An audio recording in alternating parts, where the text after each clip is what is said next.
Namaste, Sat Sri Akal. Today I want to talk about the nature of the self in Kali Yuga.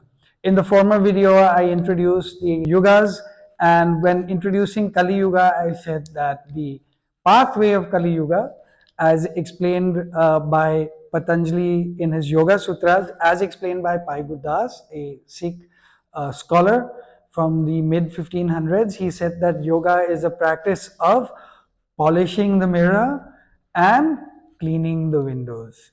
Today I want to go a little bit deeper into that to talk about why do we need to polish the mirror and clean the window, what happens to us as a human being, and also what the practice of yoga aims for us to do.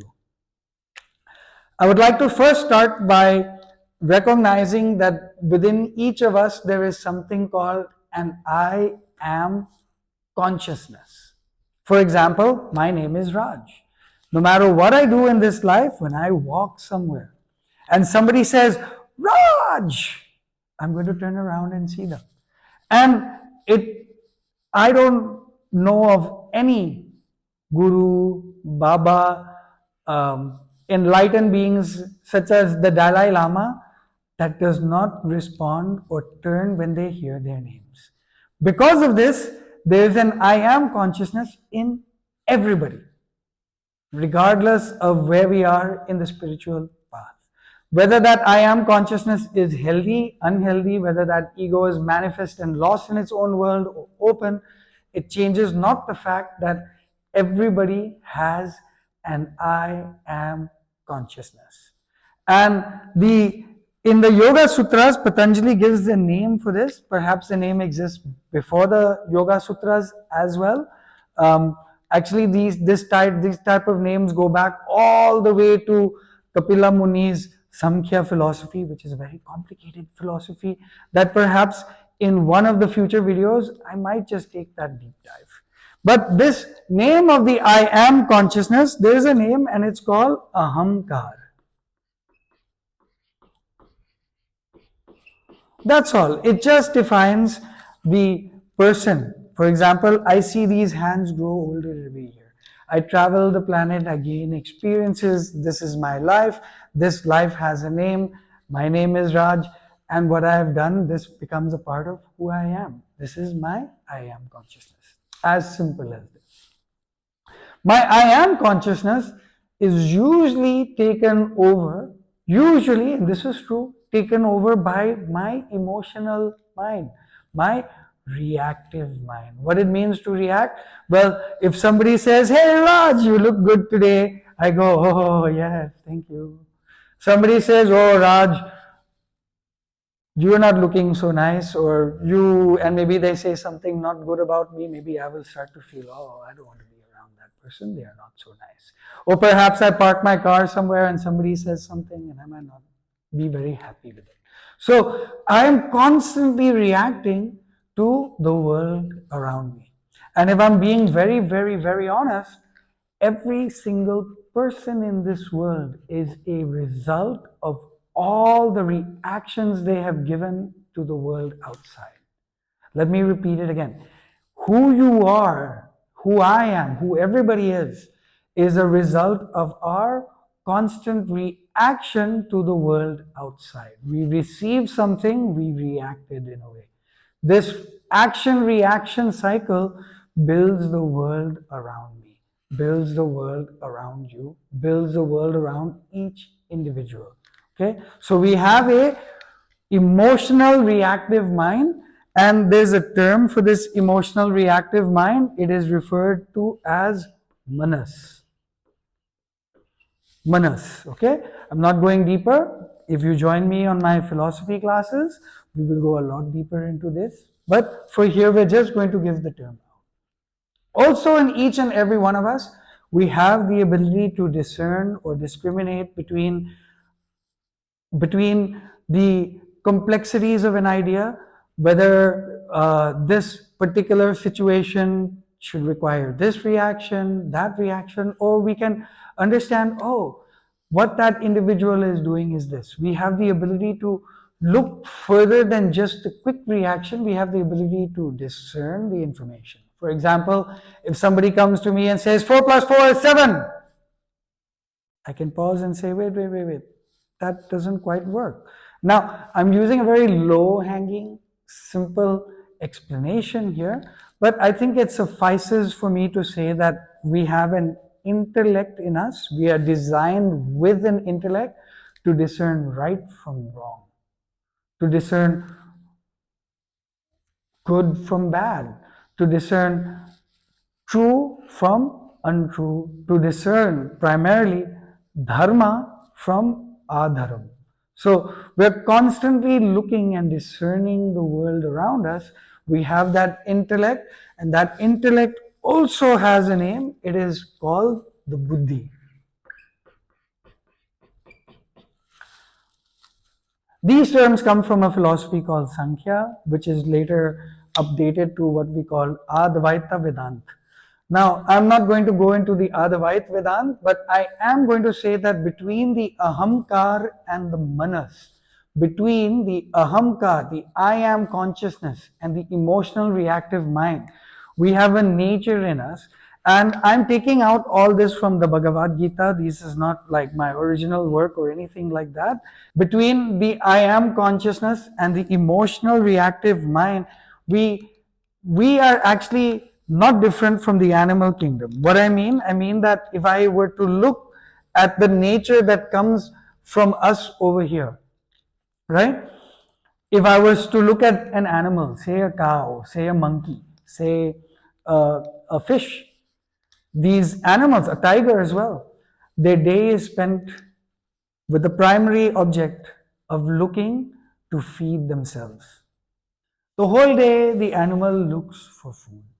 If I look at it from the human context, the human is the same. No matter where we are in our social economic status, whatever place we are, we're always in the seek of food. If I take the poorest of the people, they're requiring food. But as we get more and more wealthy, we're still in the search for food. Food is an obsession. Even when we have more than the ability to buy all the foods in the world, we start to say, oh, but I want the food that does not look like a food. Or I want the food that is put in the Michelin star guide. So we start having nitrogen-based foods and a whole bunch of other things. The only point is, again, from a non-judgmental point of view, that we have an obsession over food.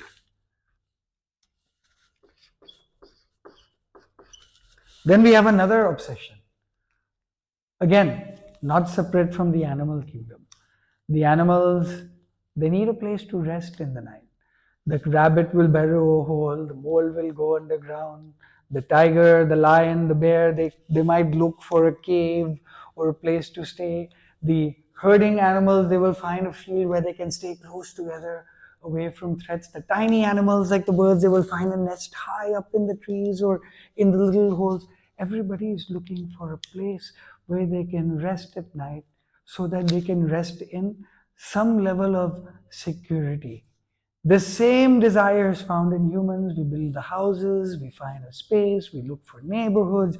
When we look for a house, the first thing we say, what are the neighbors like? How are the people here? Why? Because we are also looking for a space where we can sleep soundly at night, where in the time of our sleep, we are secure. So again, we have no difference from the animal kingdom over here. We're all looking for a place to sleep. The animal kingdom, the dance between the masculine and the feminine elements are always present. The horse, the cow, the bull, they're all looking to procreate. The lion and the lioness, the bird and the bees, the nature of life is to have procreation for the survival of species. For the human, maybe it's a little different because we have many variations of types of human beings. We look for the procreation aspect sometimes as a recreation aspect. Or we can become obsessed by not having this at all. But whatever it is, for the individual, on the spiritual path, not on the spiritual path, the topic of sex is a big topic. We have books, magazines, endless articles on it. We are obsessed by sex. I don't need to even say anymore because this is just a fact of life. Sex. I might even add, in this obsession of sex, we have many people that pretend or try to be celibate, and they also bring a lot of harm. And I just really want to say that because you find that in all parts of the world is people trying to ignore this basic human need that exists in all of us. The last nature that we have that is similar to the animal is, you'll notice that within the animal kingdom, each animal as a group or as an individual is looking to keep space for themselves. So I'm not just talking about the ability to sleep at night, but a level of self preservation, this desire to keep this life going for as long as it can. The humans, we have that added layer of social self-preservation. So you can find the human being who maybe makes a white lie, and that white lie turns into a series of white lies to create a space in society. Well, and then we kind of get stuck in this world. I speak from experience in my teenage years. I think a lot of people went through that also. We tend to create a world outside, and then we kind of get tangled in our own thing. And for the sake of self-preservation, to seem cool in school, you might say something that is not true, right? But as we grow older, maybe we were like, "Oh, I did this thing," and you didn't really do it. Or maybe you pretend, maybe the priest who earlier I was talking about sex, maybe they did something they shouldn't do, but to prevent that, they tell a lie, and then they have to now do or manipulate things to keep that lie going. Why? Because inside there's a belief of a loss that will happen, and that loss that happens in the human also happens in the animal. That's why the prides, they will fight with each other. The male figure, who has the rule, who has this. There's that social game that is also played in the animal. Different in the human kingdom, different in the animal kingdom, but this is the nature of self-preservation.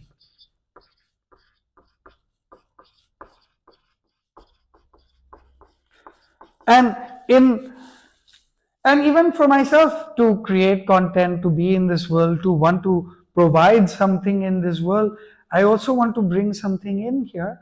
But also I'm seeing it from a point of view that, yeah, it's no difference. Providing content, teaching yoga brings food. It helps me bring something into this world. I get to keep my sense of being and my self-preservation also. The most different types of people are all working on this, but in different ways. So I'm not putting this as a good or bad thing. It's just a fact that it is. But what happens is, when we get obsessed by it, they overtake us, right? And when they overtake us, we start to believe that this reality is the only reality. So what starts to happen is that there is a pull down, you can say, like arguably you can say there's a pull down occurring into this direction to the bottom, right? We have something called gravity, right? So the gravity pulls us down and keeps us on earth. Now, if I don't understand the nature of gravity and I don't work out my body, by the age of 60 I can be like this, and I will be just walking around with a walking stick at the age of 60. Or I could be 80 or 90 years old, but I understand the nature of gravity, so I do these exercises to uplift myself, to straighten my spine, to keep my body's health and well-being by eating correct and all that. Then the effect of gravity works less on me. So if I were to ask you quite objectively, who's younger, who's older, between an 80, 90-year-old person who is like this, or a 60 or 70-year-old person like this, we will always say the person who is standing straighter and taller is a younger person, right? So in that way, we have things that pull us towards our emotional reactive minds. And this thing is called the klesh or the klesha, the klesh, right? Klesh or klesha are all the causes of affliction. So if I live in this world and somebody does or says something to me, I consume it in my sensory organs, and that consumption that is afflicted, whether the affliction is even just a thought like, oh, I want to be popular, or oh, I want to be seen, or oh, I want this, then when the opposite happens, it creates an affliction. Okay, there's an entire study of kleshas we will do in the yoga teacher training that you will do when you join one. For now, I just want to bring it up that there are causes of affliction.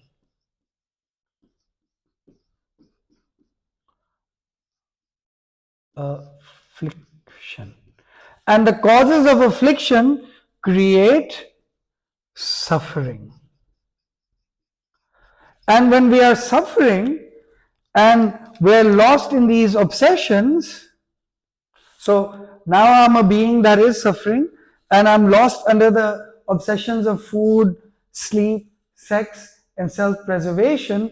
I get caught in a cycle or a loop of suffering that occurs, right? Because I'm afflicted, I want something.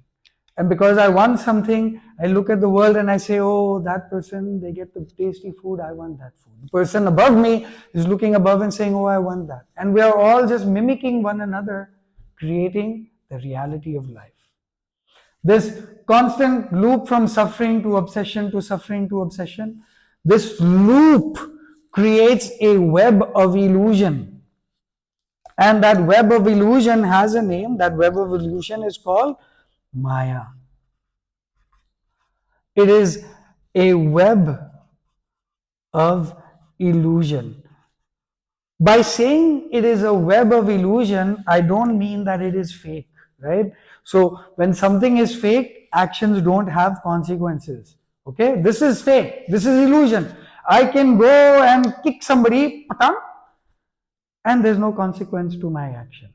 But if I went out and I did do that, there would be very karmic consequences to that action. So don't think of web illusion that the world is fake. No. Think of it this way. Think of it as illusory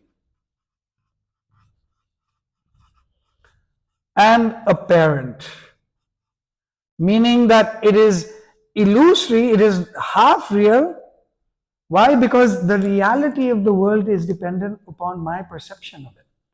So if I'm teaching a class and half the students get up and walk out, it could be for any reason. But if I'm upset, I am the one upset, right? Why am I upset? Because they left, but this is not a reason to be upset.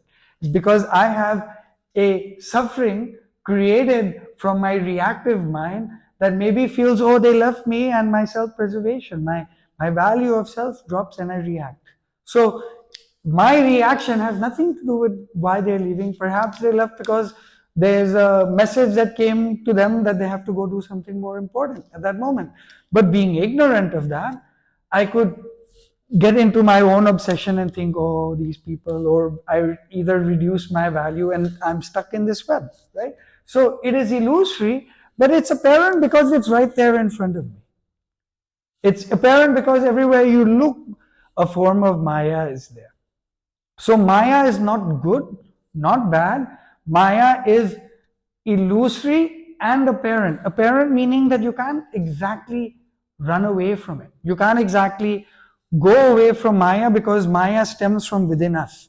So for example, if I were to go to a mountain and be like, okay, now I'm going to be spiritual. I've cut the web of Maya. I've put the ash of Shiva. I'm sitting here and now I'm going to compare myself to the other yogis in the mountain. Oh, did you know that that yogi there, he can sit in the ice for 6 hours. I can only do it for 1. And then I've entered another web of illusion. The idea of moksha or the idea of cutting my binds, I've just entered another one. So this is illusory, it is apparent, but what's beautiful about it is that Maya is temporary.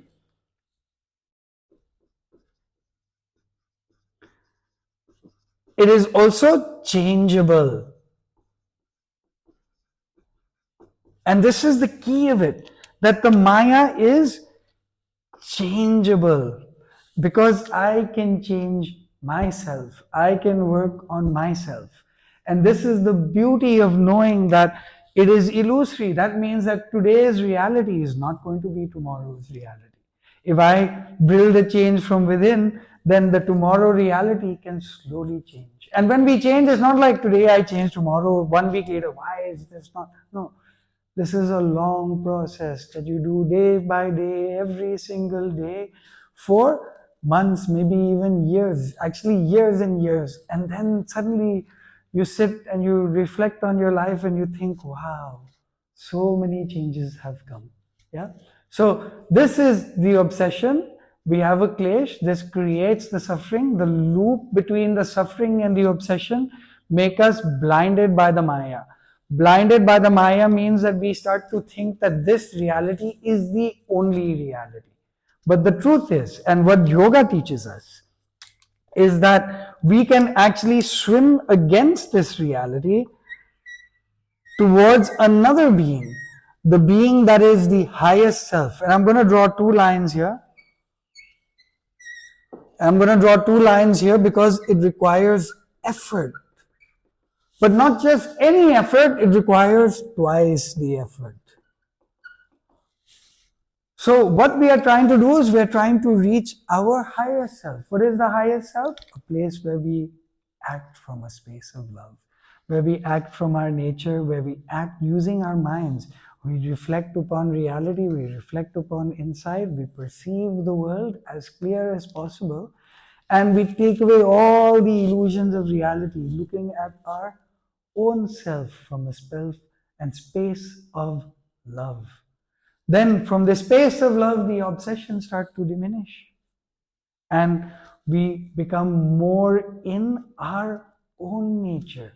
And when we really take away all the judgments, all the values, all the things that we have imprinted through us, through all these tiny mental impressions, I like this, I don't like this, I am that, I am this, and we create so many identities within us. When we clear out all of it, and we sit there and we sit and go, wow, the only thing that really exists in me is where I can reverse my consumption and bring a place of love into this world.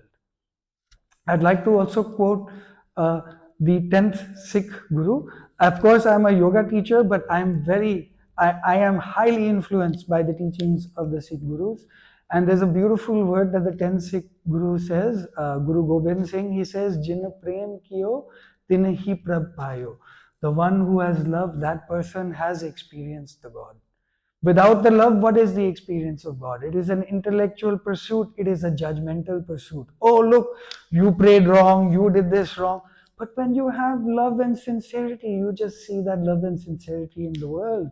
And that love and sincerity, this is the Prabhu. This is the experience of the Atman. This is when these obsessions, what is right, what is wrong, dissipates. And what is left? We are left with an intellect and a higher mind that is guided by the heart. We have an intellect or higher mind that is guided by the heart. And this process we do every single day. So to not be affected by the food, sleep, sex, and self-preservation, to move our sense of self towards the intellect and the higher mind, we practice something. And that something we practice is called sadhana. Sadhana. This is the daily spiritual practice.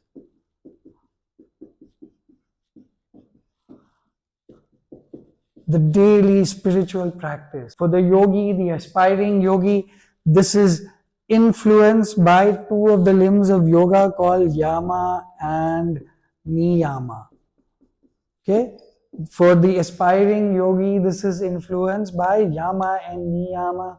If you want to learn more about yama and niyama, this is what you will be exploring in your 200-hour teacher training course.